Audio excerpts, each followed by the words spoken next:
दोस्तों, मैं राशिद ज़हीर हूं और आप ऑनलाइन न्यूज़ इंडिया देख रहे हैं।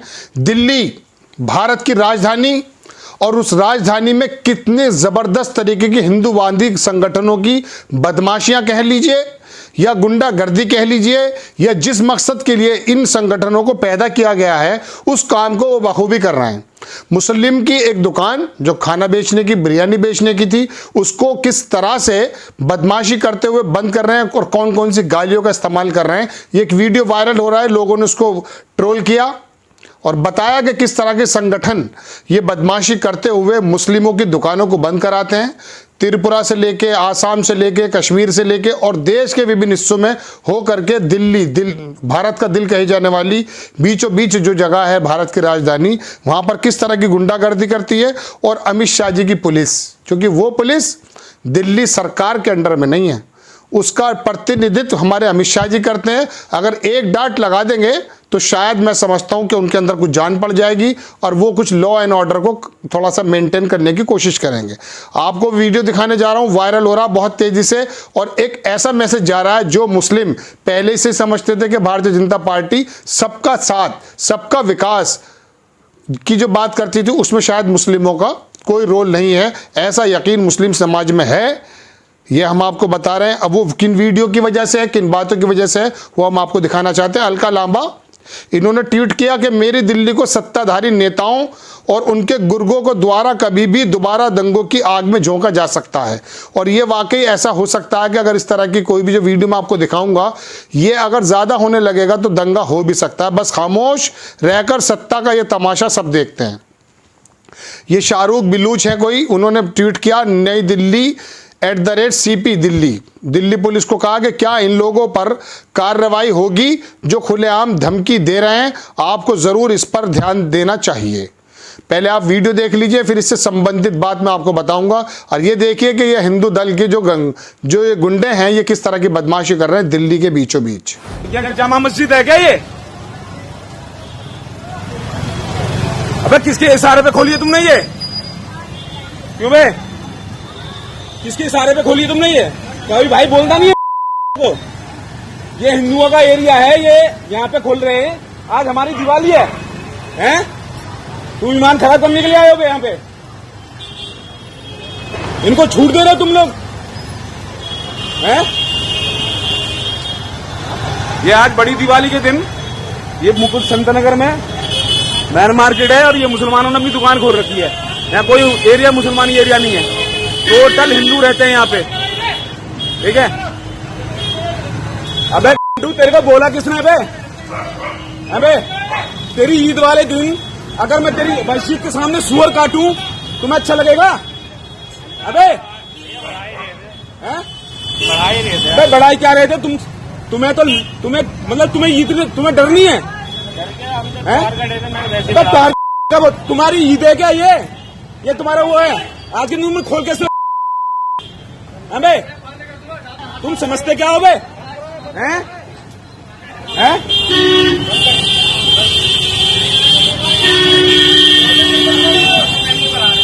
अपने कायदे में रह लो, ठीक है? ये तो हिंदुओं में कमी है जो इनका हलाल का मीट खाता, तुम्हारा ईमान खराब करते हैं। आग लग जाएगी यहाँ पे, नहीं तो राम।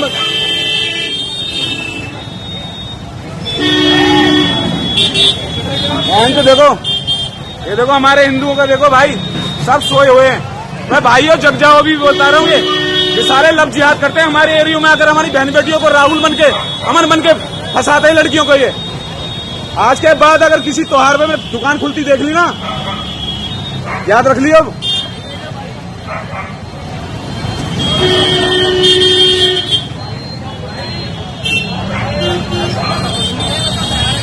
मैं नरेश कुमार सूर्यवंशी, राष्ट्रीय बजरंग दल, संतनगर में फूल माला लेने आया था पूजा के लिए। तो आपने देखा कि किस तरह की वीडियो के अंदर गाली गलौज और बदतमीजी की जा रही है। और वो मुस्लिम परिवार, वो मुस्लिम आदमी जो अपनी रोजी रोटी के लिए कहीं दुकान खोल रखा था, खोल कर बैठा था कि 2 पैसे हो जाएंगे तो बच्चों के लिए लेकर चला जाऊंगा कुछ, उसको बंद करते हैं और ज़बरदस्ती गुंडागर्दी और कहते हैं कि बड़ा दंगा कराओगे तुम। दंगा कराने का काम भी ये करते हैं और मुस्लिम पर, अल्पसंख्यक लोगों पर इस तरह के दमन की राजनीति करते हुए, बदमाशी करते हुए कहते हैं कि दंगा आप कराएंगे। डीसीपी नॉर्थ दिल्ली का भी इसके अंदर वक्तव्य है, आपकी स्क्रीन पर लगाता हूं। वो कहती है कि police is verifying and collecting the details for appropriate legal action. Police जो है कलेक्ट कर रही है, जो वेरीफाई कर रही है और कलेक्ट कर रही है डिटेल्स, ताकि लीगल एक्शन लिया जा सके। Shop owner is doing businessman with other members of market. As of now shop is open operating peacefully. Police का कहना है कि शॉप जो ओनर है वो अपने दुकान पर काम कर रहा है, लेकिन इतनी गाली खाने के बाद वो किस मन से काम कर रहा होगा और उसके दिमाग में कितनी बातें आई होंगी कि मैं किस देश में रह रहा हूं जहां पर कोई भी आकर के भगवाधारी आएगा और गाली गलौज करेगा, आग लगाने की धमकी देगा और चला जाएगा। उसके बाद वो कितनी देर के बाद इजी फील करके अपनी दुकानदारी, अपनी दुकान पर काम करेगा, ये तो वही अंदाज़ा लगा सकता है। इसको दिल्ली पुलिस या अमित शाह जी इस बात का अंदाज़ा नहीं कर सकते। इसके अंदर कुछ लोगों ने और लिखा है, वो भी मैं आपको बता देता हूँ। एक साहब लिखते हैं, इनका नाम है Shamshul Pasha. It's a new fashion for India, fashion in India. जो लोग कुछ अच्छा नहीं करते समाज में यही सब करते हैं। गली में दो धर्म के गाली दो धर्म के नाम पर और जलील करो, गाली दो धर्म के नाम पर जलील करो, और ईद के दिन लिक्विड बैन होता है क्वेश्चन मार्क। ये सब बकवास है। ईद के दिन, दिवाली का दिन, बिजनेस तो सब दिन होता है, आपको नहीं खाना मत खाओ, डेमोक्रेसी है। इस तरह की बात लिखते हैं। आगे एक डैब है, वो लिखते हैं कि need to immediate action against such hooligans. इन बदमाशों के खिलाफ जल्दी से एक्शन लेना चाहिए। If a person has true faith he can decide what and when to eat. हर एक आदमी अपना आप ही अंदाजा कर सकता है, मतलब तय करेगा कि किसको क्या खाना है, लेकिन नहीं, यहाँ पर अखलाक के फ्रिज में जो गोश्त रखा है उसको भेजा जाता है कि ये गाय का है या ये भैंस का है, ये बीफ है या ये बकरे का है या मुर्गे का है। और वो रिजिजू जी जो इनके मिनिस्टर हैं वो कहते हैं मैं खुलेआम खाता हूँ, कर लो क्या करोगे, उनको तो कुछ नहीं कहा जाएगा। लेकिन अखलाक के फ्रिज में से गोश्त निकाल करके भेजा जाएगा और तय किया जाएगा कि हम बताएंगे आपको क्या खाना है। और ये तमाम बदमाश लोग जो हैं इस तरह के, शाम को शराब पी के, जितने मुस्लिम होटल्स हैं पूरे हिंदुस्तान के अंदर, वहाँ पर मीट ढूंढते फिरते हैं, ये आप जानते हैं। किसी भी होटल्स में चले जाइएगा, वहाँ पर आपको नॉनवेज खाता हुआ आदमी, ज़्यादातर ये शराबी लोग मिलेंगे, ये बदमाश लोग मिलेंगे जिनका आजकल वर्चस्व है। और जो लोग ये कहते हैं कि हमारी सरकार है, सरकार किनकी हमें नहीं मालूम। सरकार, ये लोग कहते हैं कि हमारी सरकार है, हम जो चाहे करें, और फिर बीच बाजार में, दिल्ली की राजधानी में ये बदमाशी करके कहते हैं कि तुम लोग बंद करो सालो। ये उस तरह के शब्द इस्तेमाल करते हैं, मैं आपके सामने नहीं ले सकता, ये गालियां बकी जाती हैं। तो ये काम हो रहे हैं, लोग किस तरह की बात कर रहे हैं ये भी मैं आपको बता दूं। ये छोटी छोटी हरकतें लगती होंगी आपको, जो पुलिस बहुत आसानी से इसको दबा सकती है।